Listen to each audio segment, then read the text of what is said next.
João, eu achei interessante, né, que a gente vive esse clima hoje de tempestade mais que perfeita, né, porque ela tá incrível a tempestade, e no livro você conseguiu, né, vocês conseguiram ir explicando como decisões foram tomadas para a gente chegar nessa situação. Eu vi e percebi que 2005 foi um ano definitivo, importante nessa história, porque havia ali no governo Lula uma equipe econômica que já tentava emplacar a ideia do déficit zero, de um plano de austeridade, de não se gastar mais do que se recebe, mas esse plano não foi para frente. Uma ministra da Casa Civil, chamada Dilma Rousseff, não gostou também da ideia. Cujo chefe era o presidente da República. O tal do Luiz Inácio Lula da Silva. Este é um momento muito importante porque, em 2005, qual era a situação da economia? Os gastos já vinham sendo contidos desde o governo Fernando Henrique e, naquele momento, a economia se recuperando, a arrecadação crescia muito mais. Então, você tinha uma situação que permitia duas coisas. Você aumentar os gastos, e precisava aumentar os gastos, por razões até que a Flávia disse, o país tem desigualdade, ele tem que cuidar da parte mais desfavorecida da sociedade. Permitia você aumentar o gasto e, ao mesmo tempo, fazer uma poupança maior para, ao longo de 10 anos, esse era o plano, você eliminasse o déficit. O Brasil teria um déficit zero. Déficit zero significa o seguinte: todas as despesas correntes do ano, mais a conta de juros, que é monumental, tá, cresceu ano a ano, você eliminaria isso. Então, o Brasil de hoje, se isso tivesse sido feito, teria uma dívida que seria, sei lá, 25% do PIB, 30% do PIB, hoje está em 70%, e você teria um juro baixíssimo, porque se eu não tenho dívida, eu não preciso ficar pagando juros sobre isso.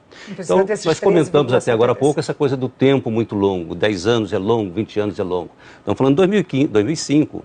Se isso tivesse sido bancado naquele momento, a situação estrutural da economia brasileira seria outra. Aí a gente não estaria falando dessas coisas chatas que realmente você tocou na questão da macroeconomia. O bom da macroeconomia é quando ela funciona bem, porque a gente não precisa ficar falando desse assunto. Aí a gente vai cuidar dos problemas que ela falou, das coisas reais, da coisa mais da planície.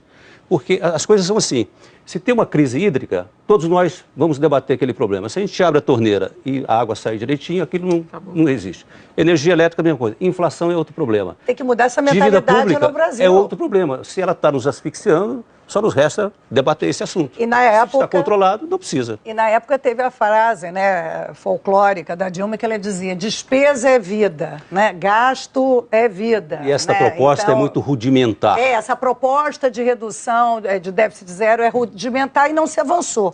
Né? Pois é, esse rudimentar era uma proposta que foi levada pelo ministro Palocci, ele não era economista, um médico, mas estava sustentada em economistas importantes, economistas do IPEA, por exemplo. O Delfim Neto estava envolvido nisso, Fábio Jambiage, o Paulo Levi. Né? Literal. Exatamente. E se enxergou ali uma grande oportunidade de resolver um grande problema sem sacrifício. Ô, João, eu achei interessante que no prefácio... O Rio de Janeiro também poderia ter feito isso. Poderia ter feito. Teve momentos no momento da abundância você gasta muito mais. No momento da abundância você poupa, é o contrário, né? A lógica é contrária. Quando você tem muito, você tem que poupar. Exatamente. Para gastar quando não tem. E aí, no prefácio do Armínio Fraga, ele diz o seguinte, se o texto a seguir, em algum momento, ele parecer ficção, a culpa é dos fatos, né? Porque realmente vocês usaram aí o que a gente chama de fonte primária, né? Vocês só entrevistaram pessoas que testemunharam o fato narrado aqui, né? Não é aquele, um falou que o outro disse que o outro disse. Aí eu queria te perguntar o seguinte, qual a história que vocês apuraram, que mais parece ficção? Que quando você falou assim, francamente, isso realmente houve? Você conseguiria... Olha, tem um aspecto disso, porque a gente debate na imprensa, a opinião pública debate, e o governo tem a sua retórica para efeito externo. O governo Dilma, e o Lula especialmente, e todos os outros, já tinham conhecimento da realidade muito difícil. Então, é o seguinte, quando você vai na discussão interna, eu posso falar um pequeno palavrão aqui? Você pode, eu talvez não. Assim, depois da reeleição da Dilma, uma reunião importantíssima na Granja do Torto, ela durou, sei lá, 8, 10 horas, estava presente o ex-presidente Lula, e o que venderam para os jornalistas é que, olha, uma reunião para discutir a montagem do novo governo, a situação econômica, nada. Mas nada, eu apurei que boa parte daquilo foi para discutir o petrolão, que estava vindo forte aí. E a certa altura, aí me disse um ministro de Estado, ex-ministro naquela época, ex-ministro agora, que disse assim, o presidente Lula vira para a presidente Dilma e disse assim, você sabe qual é a grande lição que devemos tirar dessa eleição? Ela disse, sim, presidente, é nós contra eles e nós somos maioria. E o Lula disse, não, Dilma, é que nós estamos fodidos.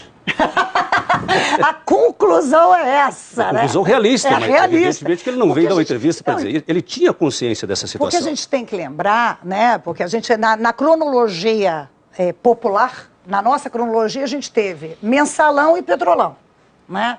E hoje a gente vê que não foi assim, não foi bem assim. Já havia ali o Petrolão sendo trabalhado.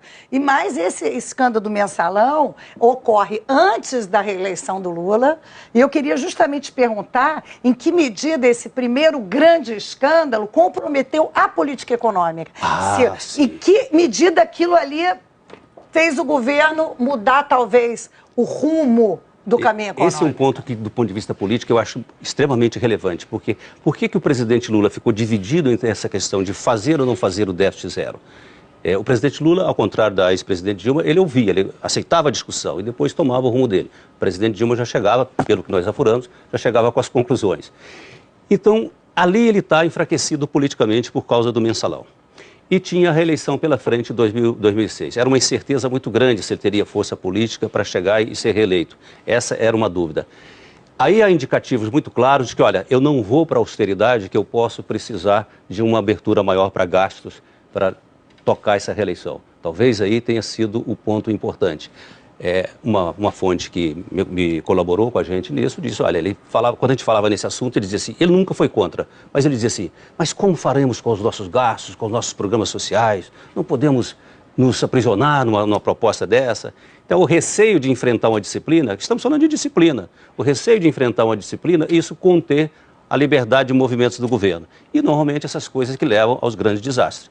É mais fácil a gente liberar democraticamente um gasto maior do que dar a um governante isoladamente para ele fazer o que ele quer e manipular isso, e a gente só vai perceber as consequências depois. Você falou em manipulação, aí a minha dúvida é o seguinte, porque, na verdade, vocês fazem aqui, né, Cláudia, Ribamar e você, um apanhado dos 13 anos do PT, para ir mostrando decisões. Aí, assim, entre os pecados originais, tem a questão da manipulação da conta pública. Esse seria, assim, o primeiro pecado? Como é que você... chega ao seu ápice lá em 2012, 2013, né? Teve muita coisa, né, Maria? A questão da Petrobras, isso não é brincadeira. A Petrobras, o setor de petróleo, é responsável por 25% do investimento no Brasil. Quando você desmonta isso, você desmontou um sistema de investimento. Os empregos vão embora, essa coisa toda. O setor elétrico, que foi um desastre, porque ela decidiu dar uma redução na tarifa de energia no momento em que os reservatórios estavam secando. Reservatório secando significa que eu estou gerando menos energia. Então, há um bem escasso que está faltando no mercado, eu dou desconto para as pessoas consumir, ela deveria ter dado desconto para as pessoas poupar. Quem poupar, eu dou um desconto. E aí o preço da energia foi lá para cima, subiu muito mais depois, a Eletrobras também quebrou, está os dados aí da dívida dela, as distribuidoras de energia quebraram. Esse rombo só do setor elétrico, ele ultrapassa 100 bilhões de reais. Ele ficou como uma dívida. Assim como o problema da Petrobras, que bate agora no consumidor. Muito bem, e aqui os nossos assinantes estão querendo comprar o livro, né? Gente, eu estou devorando, fora de brincadeira. Então, fui dormir quase 2 da manhã, tudo culpa do João Borges. Diz aqui a Karina, esse livro deve ser bárbaro, só para ler algumas aqui antes da gente ir para o intervalo. A Carla Almeida diz, já estou me coçando de vontade de